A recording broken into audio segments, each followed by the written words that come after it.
Thank you so much for tuning in to Home of Politics. You are welcomed. Continue subscribing, sharing, liking, commenting, and do not forget to turn on the notification button so that you remain updated every time. Thank you. We are all aware about the ongoing bipartisan talk at the Bomas of Kenya, ladies and gentlemen. It is surprising that almost every agenda that was tackled, the agenda of yesterday about the former Attorney General Githu Mwigai, who was invited to have a talk at the Bomas of Kenya, gave his own opinions that brought a lot of reactions. Amongst the things that he proposed according to his own opinions, Professor Githu Mwigai suggested that it is his wish that the office of the opposition leader to be included in the constitution, plus giving this opposition leader extreme powers and enjoying privileges equal to the president in office. I don't know if this will be possible, but according to how majority have reacted towards this issue, then it is being accepted. But the issue of granting the opposition leader excess powers to enjoy privileges just like the sitting president, that one cannot be possible. Support that.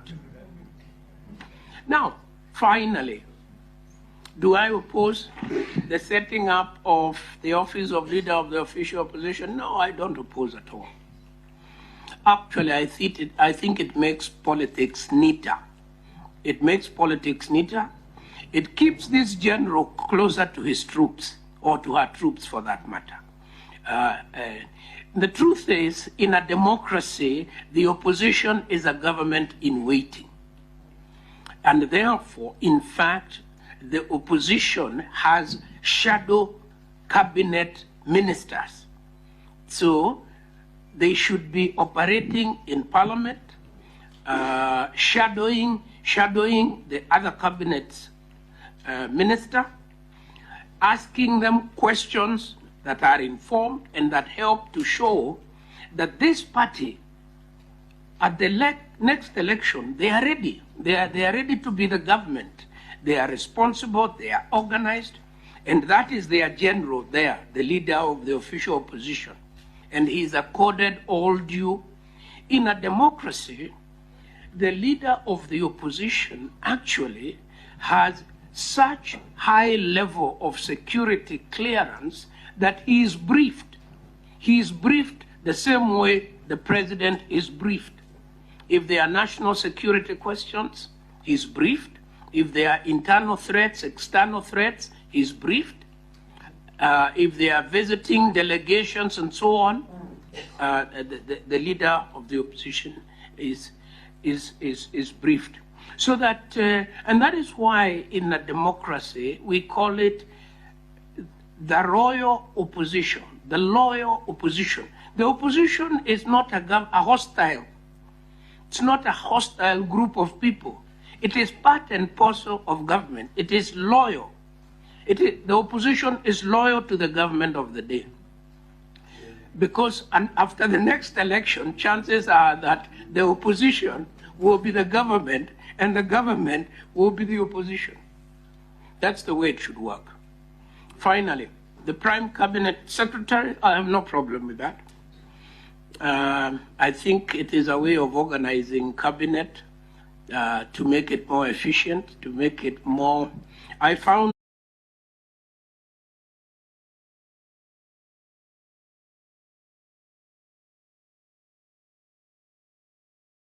but the committee systems are very difficult to organize if there isn't somebody who is chairing them, bringing them together. And According to how he has just given out his own opinions, he said this office of opposition should be given its own powers in a way that this opposition leader can also be briefed just like the president, be given security. This office should also have its cabinet secretaries, and he should be addressed with high respect, just as the president is being addressed. It is a good thing in one way or another, favoring the opposition side, but basing on how people have been reacting in a negative way, then it is necessary for us to see what are the reasons behind these people rejecting the issue of equalization of powers or privileges between the president in office and the opposition leader. One of the risks that Kenya will face if the opposition leader is going to be given high privileges equal to that of the president, then Kenya is going to risk the government's secrets. This is because opposition, its constitutionally responsibility is to check the government and to oversight what it is being done every day. Now that the opposition will be able to access the inner secret of the state, of the president, then the running of the government might be in one way or another be interfered by exposing of the inner secrets, because once they can access the parliament, they have that authority to be briefed and other things, then they might expose a lot of secrets from the government, of which it is not good. We also have another risk. Being close to the government or the president, the opposition office can use this advantage to frustrate the sitting president. This can easily be done according to several things. As we know, the politics of Kenya, the opposition side, we know their characteristics. Now that they have the direct opportunity to engage with the president one-on-one, they can use this opportunity to frustrate the government, frustrate the president, and it can cause a commotion to a situation whereby, using the extreme powers given to the leader of the opposition equal to that of the president, then there might be a competence, or there's something to do with competition in terms of discharging what they are called upon to do. This can be successful only if this office of the opposition will be limited to some specific roles and duties, but not in a way that they have powers equal to that of the president. We also see that in the politics of Kenya, of recently, we have witnessed a situation whereby some leaders in the opposition are having a tendency of claiming division of Kenya or splitting of Kenya into two parts, whereby those who are willing to be led by the opposition should follow the opposition side, and those who are willing to be led by the government should be led by the president. And one of the leaders who have been propelling this issue of splitting Kenya, it is the former governor called Mwigai, who is going ahead dividing Kenyans on baseless reasons because of his own reasons. Kenya yetu sasa ya kudisha Kenya yetu, kwa sababu Gachagua alisema yao ni kampuni, si ndio? Kwa hivyo kuanzia tarehe 1 Novemba lazima shauri ya maandamano ni kusema, kwa sababu tumekosana kabisa na ni miaka 60 tangu tupate uhuru. Sasa tunataka tupige kule ya maoni. Ile kaunti inataka kukaa kwa Kenya ya baba, ipigie baba. Ile kaunti inataka kwenda kwa kampuni, ipige huko. Tuhesabu zile kaunti zote ambazo zitapigiwa baba, Kenya ikatanwe mara 2.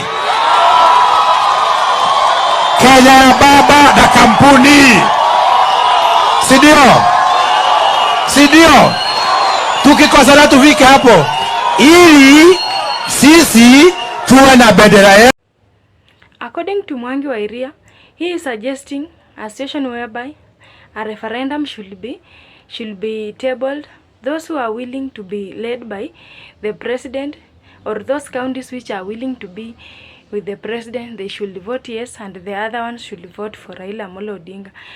Now you see, with the powers that can be vested in the opposition leader's office, which can lead to enjoying extreme privileges just like the president, these leaders from the opposition might misuse this opportunity of oversighting the government and the powers granted to them to lead to division of Kenya, whereby they will be propagating those citizens who are loyal to the opposition then should follow the opposition leader as their president, while the others follow the president as their leader. And this is not going to show a good face of Kenya. Now that knowing that some of the opposition leaders are having the intentions of splitting Kenya or causing division among regions in Kenya due to their political differences, then it will not be advisable to vest a lot of powers to opposition leader because of risking to split Kenya into two in the coming future.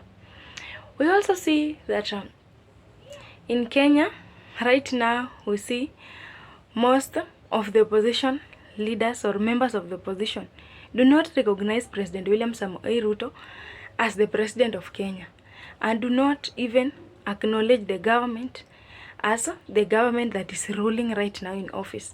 This is because they believe that the opposition side are the people who won the election and they deserve to be in the office, while the government of the day should be the opposition of the day. Now that they have this idea, and you cannot change their mindset until when they are claiming that the servers be open and auditing be done so that they can determine who won the elections fairly. This is not going to be easy to omit this issue in their minds because they believe 100% that their leader of opposition is the president of the current Kenya, but not the sitting president in office. This will be very difficult because whenever this leader of opposition in the opposition office can be given equal privileges to the president, then it will be a very fortunate opportunity for the opposition members and opposition leaders to give their loyalty to the opposition leader just as their president, because they are used to call this leader their president. They do not pay loyalty to the president of Kenya. They do not even recognize this government being headed by a president. And having this one in mind, risking to give a lot of powers to the office of opposition will make the government of the day or the sitting president to face a lot of challenges with this opposition leader and other leaders who just believe that the opposition leader is their president.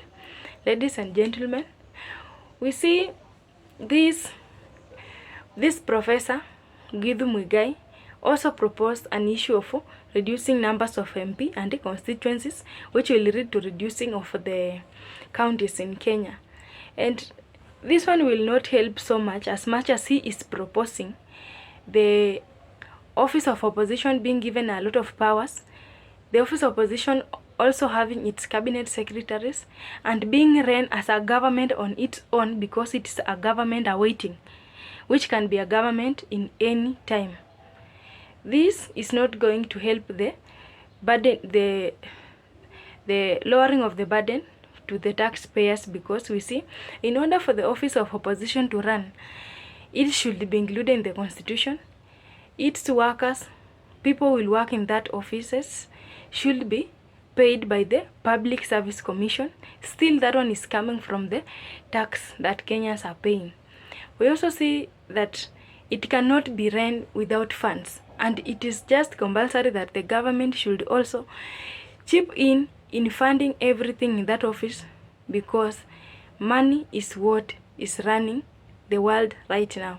And telling us about reducing the cost of taxation to the citizens by reducing the number of constituencies and counties, by increasing the number of people in office through the office of opposition, then that one will not make any difference, because it is just a win-win situation whereby he wants a lot of MPs to be dropped from the parliament, but on the other side of the opposition, cabinet secretaries should be included. The office of the opposition leader should be vested with a lot of powers. That one will not help, and that one we can also risk the issue of avoiding so many lawmakers or the legislatures in the parliament at the expense of increasing the office of the opposition or the workers who will be there, and still it will not make a difference because it still needs fund or money to run that office. According to the reactions that the public just gave towards the powers that should be equal to that one of the president in the office of opposition, then it shows that Kenyans are very worried about this issue, because they are worried not because the office of opposition is being created, but they are worried because of the competition that can arise between the president and the office of the opposition leader. And at the same time, the factors that I've just explained to you can happen anytime: the splitting of Kenya, the competitions, the risking of secrets of the government, and others. These are the things that can happen if all powers can be given to the leader of opposition. And why is it that the opposition leaders are just quiet about the idea of this former Attorney General propelling the issue of investing a lot of powers to the opposition leader? It seems that their silence just means that they have been well represented, and the issue that they wanted to be addressed have been fully addressed confidently, because this silence, it is just having another meaning. For instance, we know very well that whenever something has been proposed to the opposition that they are not comfortable with, they usually come out at once and they clear the doubts. But this one, they are very quiet, and it means they are comfortable with the issue of powers in their office if it will be created. And this shows that they are just comfortable, and the information that the opposition had, it have just reached the public openly. And therefore it means that these Githu Mwigai have represented the opposition and their wish at large. Another thing, we see the issue of proposing equal privileges to the office of the opposition, the same like those ones of the president. The former Attorney General is looking for a way of collaborating the opposition and the government, because what makes a difference between the president and the opposition if the same powers are being, if the powers are the same? If you can be briefed the same way as the president is being briefed, if you can be given attention the same way attention is being given to the president, if the president is having his own cabinet secretaries, the opposition is having its own CS, what is the difference then? Then it shows very clearly that this former Attorney General is having idea of bringing opposition and the government by force together through a collaboration, or the other time people have been calling it handshake in one way or another, because there will be no difference between the government and the opposition, and at the same time they will be having very close ties because they are linked together in order to run this government. Ladies and gentlemen, do you support the issue of giving equal privileges and powers to the opposition leader just the same as the president of Kenya? Send me your ideas in the comment section. Have a good day.